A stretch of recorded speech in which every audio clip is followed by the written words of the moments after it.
This is Kural Media, your trusted source for global news.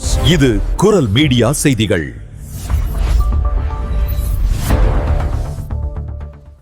இது குரல் மீடியாவின் இன்றைய பிரதான செய்திகள். செய்திகளை வாசிக்கும் நான் கோகுலநாதன் தமிழினி. முதலில் தலைப்புச் செய்திகள். பிரான்சில் இளைஞர்கள் கல்வியை பாதியில் கைவிடும் வீதம் அதிகரித்துள்ளதாக தேசிய புள்ளியியல் நிறுவனம் அறிக்கை. பிரான்ஸ் அரசியலையே தலைகீழாக புரட்டி போடும் லியோன் இளைஞர் கொலை வழக்கு. நாடாளுமன்ற உறுப்பினர் உட்பட 11 பேர் கைது. பிரான்சில் குற்றச்செயல் ஒன்றுடன் தொடர்புடையதாக கருதப்படும் ஈழத்தமிழர் ஒருவர் ரகசிய தகவலின் அடிப்படையில் அதிரடி கைது. பிரான்சில் இஸ்லாமிய பயங்கரவாத குற்றச்சாட்டுகளுடன் தொடர்புடைய 35 கைதிகள் விடுதலை. தமிழர்கள் சிறந்து வாழும் பகுதிகளில் நூதனமான முறையில் போதைப்பொருள் விற்பனையில் ஈடுபட்ட கும்பல் காவல்துறையினரால் அதிரடி கைது.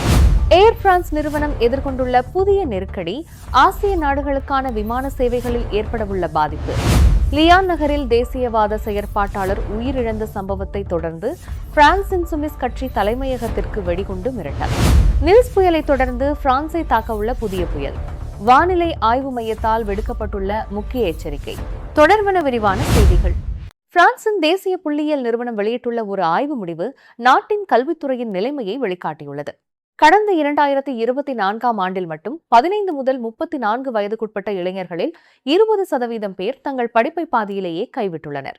இது ஐரோப்பிய ஒன்றியத்தின் சராசரியை விட 14% அதிகம் என்பது குறிப்பிடத்தக்கது. தேர்வில் தோல்வி அல்லது பட்டப்படிப்பை மாற்றும் சூழல் போன்ற காரணங்களால் இவர்கள் படிப்பை கைவிடுகின்றனர். இதன் விளைவு வேலைவாய்ப்பில் எதிரொலிக்கிறது. இந்நிலையில் படிப்பை முடித்தவர்களில் வேலையில்லா தன்மை 15% உள்ள நிலையில் படிப்பை பாதியில் விட்டவர்களிடையே அது 23% உள்ளது. மேலும் இவர்களில் 20% பேர் நிரந்தர வேலையின்றி தற்காலிக ஒப்பந்தங்களில் மட்டுமே பணியாற்றுகின்றனர். இதில் கவனிக்கப்பட வேண்டிய மற்றொரு முக்கிய விஷயம், குடும்ப பின்னணி. பொருளாதார வசதி படைத்த குடும்பங்களை சேர்ந்த இளைஞர்கள் படிப்பை கைவிட்டாலும் மீண்டும் வேறு பயிற்சிகளில் சேர்ந்து விடுகின்றனர்.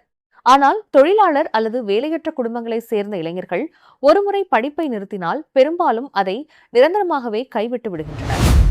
லியோன் நகரில் 23 வயது இளைஞர் குவென்டின் டெராங்கி படுகொலை செய்யப்பட்ட விவகாரம் தற்போது பிரான்ஸ் அரசியலையே தலைகீழாக புரட்டி போடும் ஒரு மாபெரும் விடயமாக மாறியுள்ளது.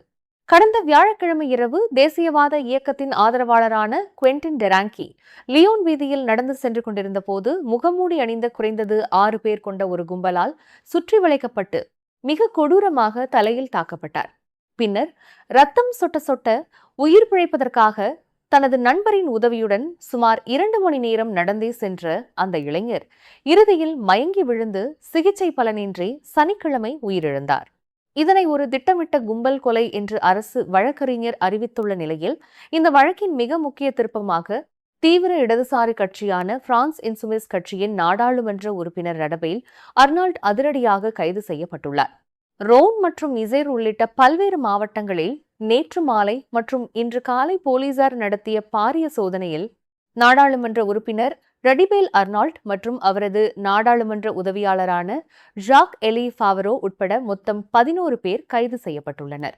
இதில் 7 பேர் நேரடி தாக்குதலில் ஈடுபட்டதாகவும் 3 பெண்கள் உட்பட 4 பேர் குற்றவாளிகள் தப்பிக்க உதவியதாகவும் சந்தேகிக்கப்படுகிறது. இந்நிலையில் அதிர்ச்சிகரமான விஷயம் என்னவென்றால், கைதானவர்களில் பலர் ஏற்கனவே அரசியல் தீவிரவாதம் மற்றும் வன்முறை பின்னணி காரணமாக பிரான்ஸ் அரசின் எஸ்-ஃபைல் எனப்படும் தேசிய பாதுகாப்பு அச்சுறுத்தல் பட்டியலில் இருந்தவர்கள் என்பது விசாரணையில் தெரியவந்துள்ளது. தற்போது இந்த கைது நடவடிக்கையை தொடர்ந்து அரசியல் களம் சூடுபிடித்துள்ளது.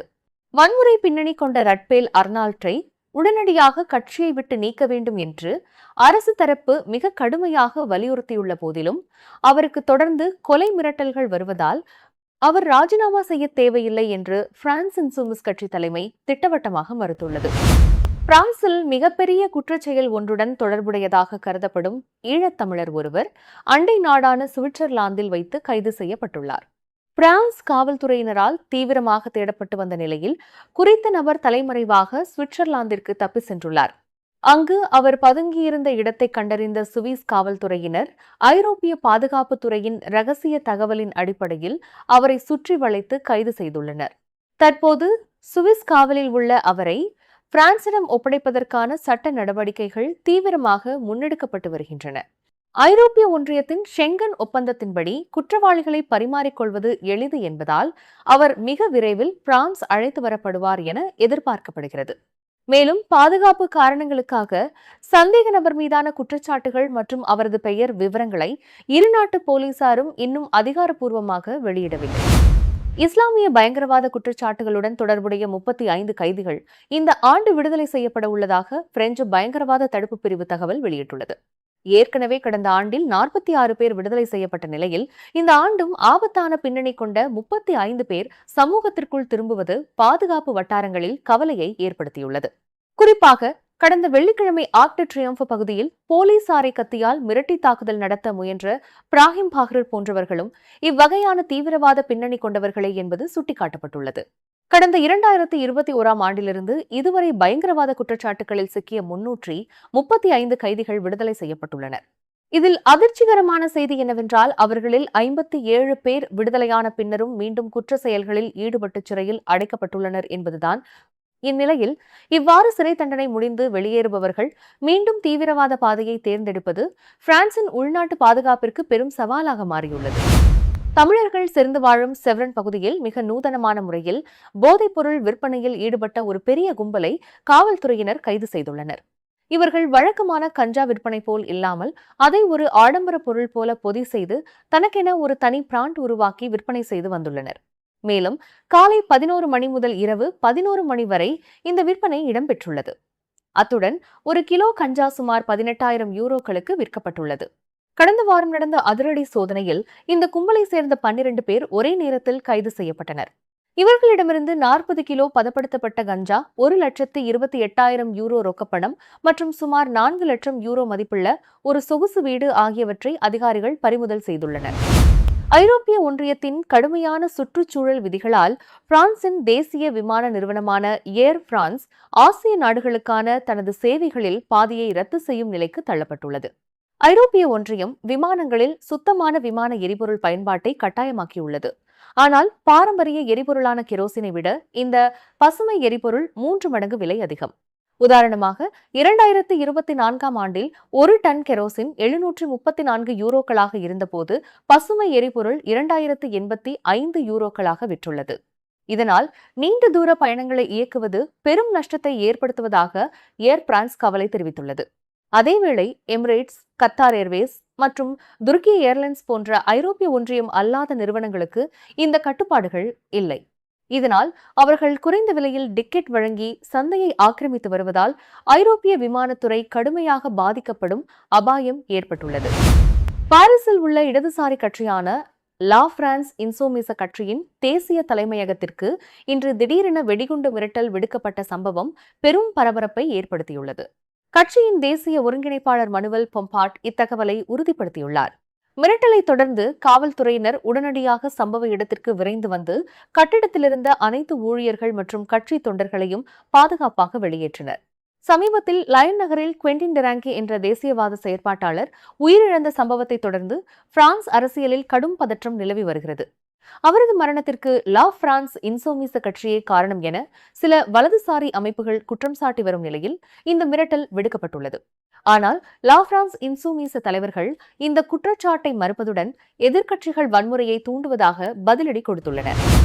நில்ஸ் புயலின் தாக்கமே இன்னும் முழுமையாக நீங்காத நிலையில் பிரான்ஸை நோக்கி பெட்ரோ என்ற மற்றொரு புதிய புயல் வந்து கொண்டிருக்கிறது. இன்று மாலை அல்லது இரவு நாட்டின் தென்மேற்கு பகுதி வழியாக இந்த புயல் உள்நுழைய உள்ளது. மணிக்கு 120 முதல் 140 கிலோமீட்டர் வேகத்தில் பலத்த காற்று வீசும் என கணிக்கப்பட்டிருந்தாலும் காற்றை விட மழையே இந்த புயலின் முக்கிய தாக்கமாக இருக்கும் என வானிலை ஆய்வு மையம் எச்சரித்துள்ளது. மேலும் பல இடங்களில் 40 முதல் 60 மில்லிமீட்டர் வரையும், சில குறிப்பிட்ட பகுதிகளில் 90 மில்லிமீட்டர் வரையும் மிக கடுமையான மழை கொட்டி தீர்க்கும் என எச்சரிக்கப்பட்டுள்ளது. அதன் பின்னர் இது வடமேற்கு திசையை நோக்கி நகர்ந்து செல்லும். அத்துடன் ஏற்கனவே வெள்ளத்தால் பாதிக்கப்பட்டுள்ள பகுதிகளில் இந்த புதிய மழை மேலும் பாதிப்பை ஏற்படுத்தக்கூடும் எனவும் தெரிவிக்கப்பட்டுள்ளது. நீங்கள் இதுவரை கேட்டது குரல் மீடியாவின் பிரதான செய்திகள். மேலும் இதுபோன்ற செய்திகளை அறிய குரல் மீடியாவை சப்ஸ்கிரைப் செய்யுங்கள்.